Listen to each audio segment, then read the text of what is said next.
Hello and welcome to another unboxing video with Tabletop for One. Tonight I will be unboxing For What Remains, Blood on the Rails by DVG Games.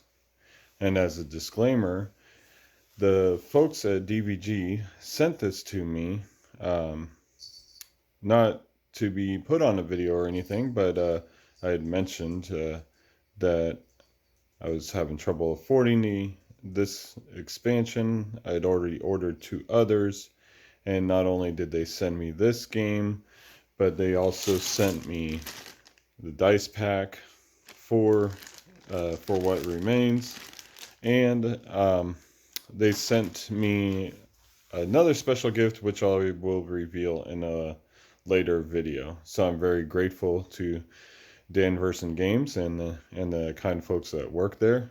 It was a real blessing to receive this expansion, and I'm looking forward to getting it to the table. I will be playing it quite often this week, and I will be doing a review of the game either at the end of the week or the beginning of next week. Anyways, let me show you the back of the box here. For What Remains is a dynamic skirmish-level wargame set in post-apocalyptic near future. It can be played competitively with two players or can be played solitaire. There are two modes of play, skirmishes and campaigns. Skirmishes are standalone games played for a single victory with no lasting repercussions. Campaigns are a series of skirmishes linked together to form a larger narrative. And this is a standalone core set for What Remains, and includes two factions, and there's two other core sets with two other factions. You're able to mix and match. Each of them come with terrain tiles and all sorts of goodies to allow for a lot of replayability and variability. Alright, so here we go. Let's see what's in here.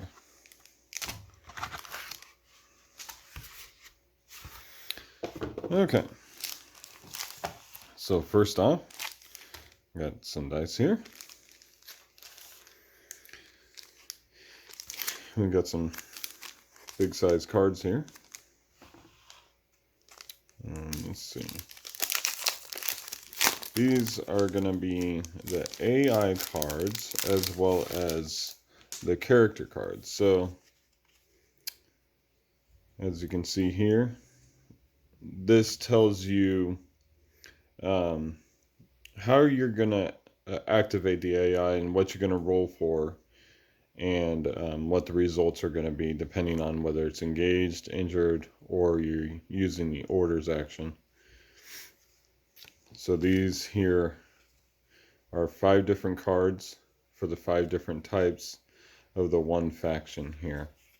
And you'll see these here. We have the Mindbender, and this has psychic abilities.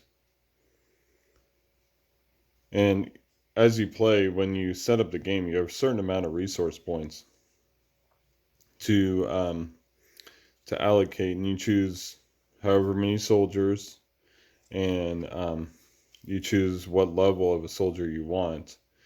That also determines their overall hit points, because with each soldier you're gonna or with each level you're gonna have one character token. And so the recruit will be on the bottom, veteran next, and elite if you have that on top. As they get damaged, the characters drop in rank, and so their corresponding stats will lower as they get hurt. It's really, really cool way of adjusting the character's capabilities as they are injured in combat. I like that. I think it's very thematic. Alright, the Nether Tech. He's pretty cool looking. Ambush, Shadow Meld. I don't know what all these abilities are, but they sound cool. And Saya Blade. He can phase. I'm assuming that's some sort of movement ability. Psychic invisibility. Scion. Levitation. It probably helps when he's it probably allows them to target from elevation. But I'm not going to guess too much. I really don't know. Precognition. And then Pyro. Fire Blast. Fire Immunity. Fire Mastery. Very cool. Alright, and then we're going to have more AI cards here. It's like 6 different characters. We have the Beastmaster, Beast Handler, Beastmaster. Interesting. Dragoon. He's cool looking. Huge. And Trample. Faithbringer. Battle Cry and Forced March. Inner Strength. Sentinel. First Aid. Protect Allies. Shield. Kind of a tank class. And Tempest. Rubble Runner. Wonder if that means he can run through difficult terrain very well. Weapon Expert. Counter-Strike. And then the Waste Dragon. It's huge. Has Wild and Charge. Alright. There's all the cards there. And it comes with a bag for the initiative tokens. I'll go over those in just a moment. And we've got 3 booklets here. 4 booklets. Alright. So you got the rule book here. And the rule book is 32 pages long. It has some lore in it. And goes over the components. Gives a sample setup. The game layout. Goes over the factions and what they're about. As you can see, there's the 6 different factions here. The Freeman Coalition, the Combine. That comes in the Streets of Ruin core set. And then Echo and Soldiers of Light. And then Earthen and Order of New Dawn. Alright. So it explains the characters and what the different acronyms mean. Like CC was for close combat, WR is for weapon range, range combat, defense, and so on. How to set up terrain, and gameplay, movement, so on. And then you got the solitaire campaign, or solitaire play here, as well as it goes over the campaign. And characters can advance, injured character, rules about injured characters or defeated characters, victory points. You can do scenarios as skirmishes here, and so on. Again, there's lore here, how things came to be. Alright, that's the manual. And here we go, the faction book. So the faction book goes over each of the different characters in the faction. And so this is the Soldiers of Light faction. Tells you what they're mostly good at here. Some mostly for move, close combat, and defense. Not a lot of range combat. Tells about the different abilities of each character here.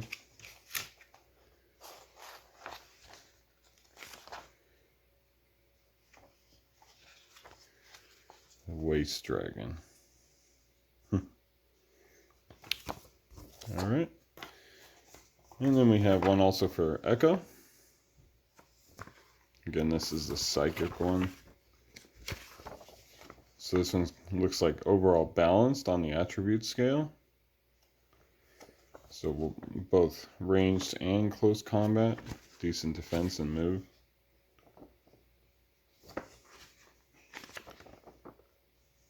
This one's got the Fire Blast. I'll show you that terrain tile in a minute. It's a really cool template. Tells you how the Fire Blast works. Alright, and gives you an example of Fire Blast here. Okay. And this is the I'm not going to try and pronounce that. The legacy is Blood on the Rails. So this contains the campaign, tells you the story, gives you info on the lore, and then you have your first scenario.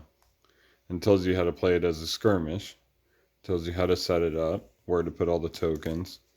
And if you're doing solitaire play, it tells you what characters the AI is going to have and what level they're going to be. And that's the same for all the scenarios.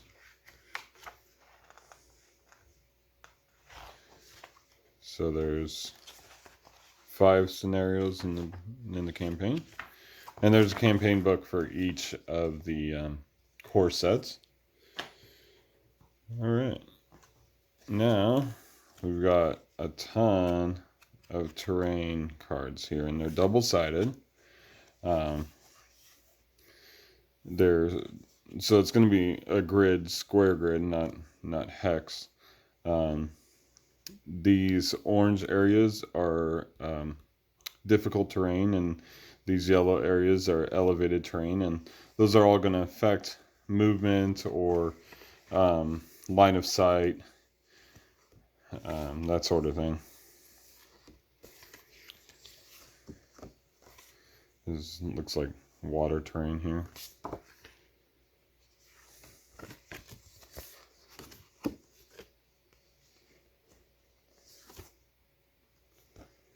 Yeah, so there's a lot here. You're going to get a lot of terrain tiles with just one core set. With all 3 core sets, you're going to have a whole bunch of tiles, and then on top of that, you can get a terrain and template expansion pack, which also gives you these. You can't really see them here, but there's clear templates for the flamethrower, for the fire blast. So these you can see through them instead of the non-transparent ones, and that might be more. I haven't used them yet, but it might be easier to read the state of the board that way. All right, here come the tokens. So what you'll see here is that you'll see the different characters. So this is the NetherTech character here, and this little symbol here is to reference one of 2 different soldiers. So you have one symbol here and one symbol here. So if you have 2 the same soldier on the battlefield, you'll use this token for one of them and this token for another. Now these round tokens here in particular are your initiative tokens. And so initiative tokens, the way that works is at the beginning of a round, you'll put in 3 initiative tokens of your choosing, of a mix of any of your soldiers' initiative tokens. It could be all from the same soldier, or you could do 3 different ones, or 2 in 1, or whatever. But what happens is you'll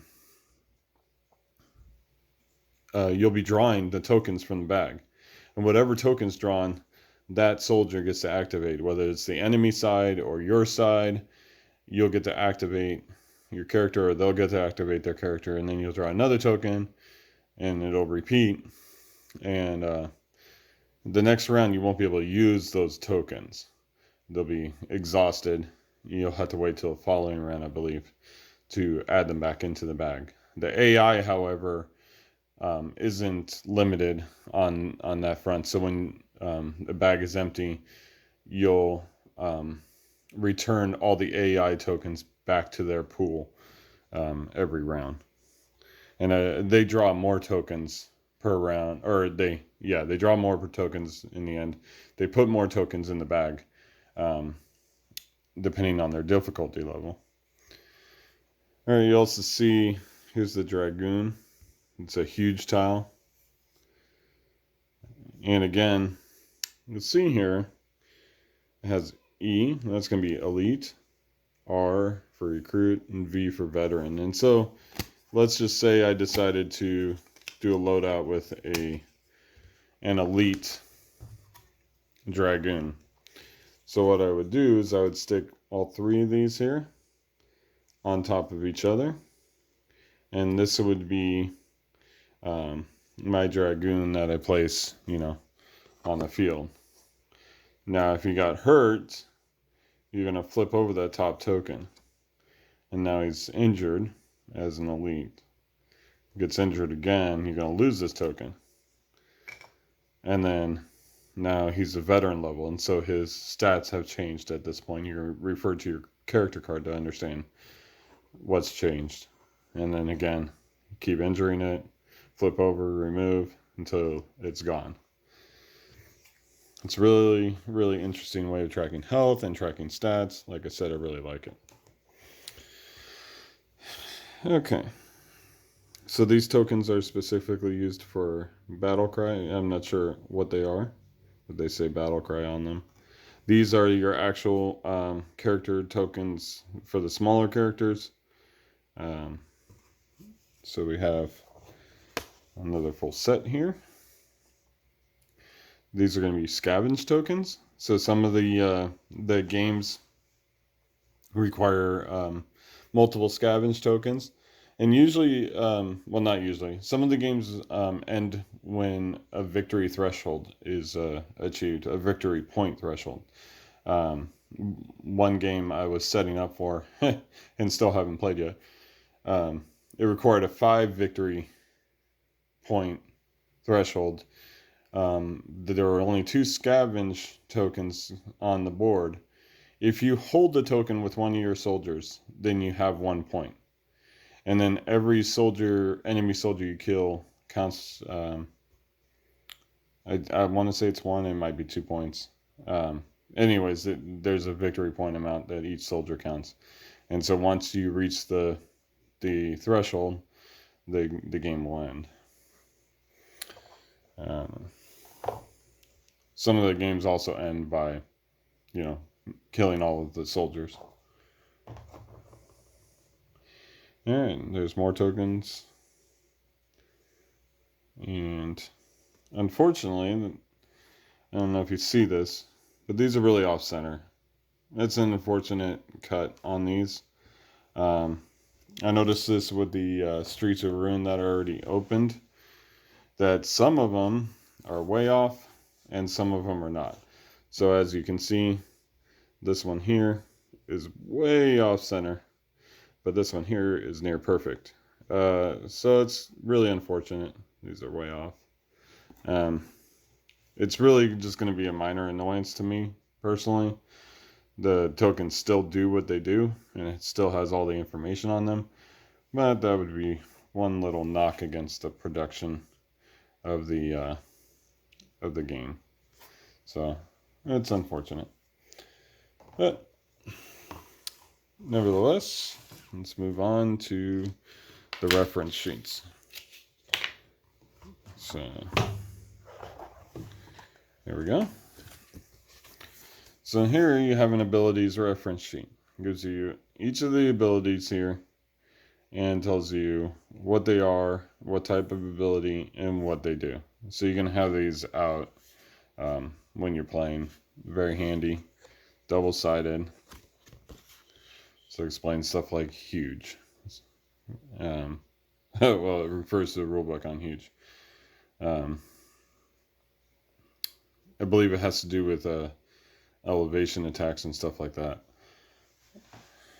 And trample, weapon expert. After he makes a close combat attack, you can re-roll any ones that were rolled 1 time each. That's cool.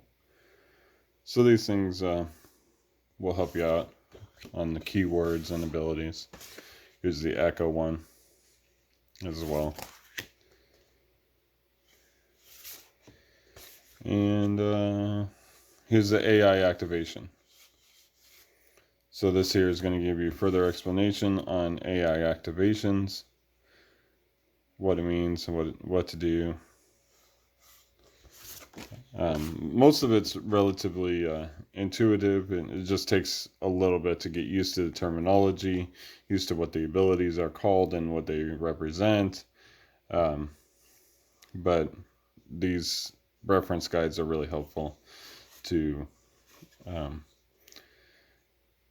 keep the game going rather quickly rather than referring to the rulebook. And then you have these here, little roster lists here for the campaigns to let you know, or to write on and remind you who you had and what ranks they were and any kind of notes you need to refer to those particular campaigns. This is something I probably will laminate or copy. And then I said I was going to show you the Fire Blast. So what this does is, let's say Pyro wanted to attack a Beastmaster down here, and it shows you different ways that that you can set up the Fire Blast. It tells you where your character is and at what point the range hits. So in this case here, you just line it up to your character here. It covers that Beastmaster. Now this is where the transparent tiles are gonna probably be a little more helpful in seeing, because elevated terrain and line of sight issues also apply, so you want to be able to see that. I mean, you can see it before you lay down the tile, but this helps you here. It's hard to see the lettering here. I don't know if you can see it. There you go. Anyways, you can lay down here, and so it shows you that there isn't any terrain issues here, line of sight issues, and he falls within the line of the entire tile. So I like these tiles. This is cool. I like being able to see through them. That's very helpful. But there are other classes that use like a flamethrower here, so it has a different kind of shape to it. There's a couple others as well, but it's very cool. Anyways, that is for what remains, and it looks to be a very good skirmish game. I am a huge fan of skirmish games. It's not exactly a war game, but I play a ton of Hiroshima Hex, and I play it solitaire, meaning I play it against myself. But it's a lot of fun. It's real quick. I like the look of this one. It gives me kind of the feel of like a turn-based video game like XCOM or something, where you got to move into position, take into account cover and line of sight and range and all that stuff, and really like that idea. Can't wait to start playing this. Like I said, I'll play it several times this week, and hopefully get it down well enough to give it a review by the beginning of next week. And I really appreciate you watching Tabletop for One tonight. Thank you very much, and I hope you have a good night.